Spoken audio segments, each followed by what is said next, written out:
Alright, so I think this is recording, or at least I hope that it is.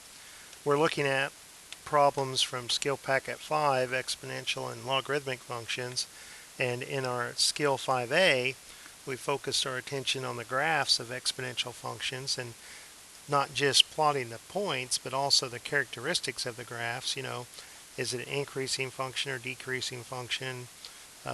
What's the intercepts? What's the end behavior? Um, what are the horizontal, I already said asymptotes. So here we're looking at 2 to the negative x plus 3. So let's take a thought for a second and just think about what 2 to the x looks like. And then we have a transformation, a reflection, and then up 3 units. So the 2 to the x is our base is bigger than 1, so it's increasing, and has a y-intercept of 1, so it looks like this. Now, if I take that graph and I reflect it across the y-axis, that negative x, that's what that's doing. So instead of an increasing function, it's now going to be a decreasing function. But spinning it around the y-axis, it's still going to have a y-intercept of 1. But then I'm going to lift this guy up 3 units. So the final graph that I'm interested in, this f of x, is the graph of h that's been lifted up 3 units. So this guy had a horizontal asymptote of the y-axis. If you lift that up 3 units, the horizontal asymptote is now here going to be y equals 3.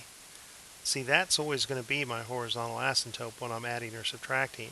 Even if I'm adding or subtracting 0, see here, 0, the horizontal asymptote was 0. The reflection was across the y-axis, not the x-axis, so my graph is entirely above this. And by lifting this up 3 units, that 1, 0, 1 got lifted up to 0, 4, so this guy has a y-intercept at 4. So let's now see if we can answer all these questions based on our new sketch. For all of these, we said previously, and hopefully you recognize that any exponential function is going to have a domain of all real numbers. You can move to the left as far as you want, to the right as far as you want. There's no holes, there's no jumps in the graph. Now, up and down is the range, and here we don't have a range of all real numbers. Our horizontal asymptote is always going to be part of our range. If the graph is above the horizontal asymptote, that'll be the minimum value. If it was below, that would be the maximum value. It's the minimum value. This graph is then going up forever. So there's my range. So it wanted domain and range. Now the y-intercept, we said that when it got lifted up that it has 4. Let's confirm that by plugging 4 into the function. If we evaluate this function at 0, then we've got 2 to the opposite of 0. Well, that's just 0, and 2 to the 0 by definition is 1, and 1 plus 3 is 4. So, hey, that's matching up with exactly what we expected with this y-intercept of 1 getting lifted up 3 units, that the y-intercept is now 4.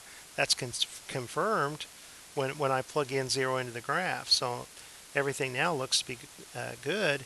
If we try to describe this end behavior, when you're far away from the origin on the left, it looks like the y values are going up. So the y values are going up to positive infinity. As you move to the right, this is a decreasing function.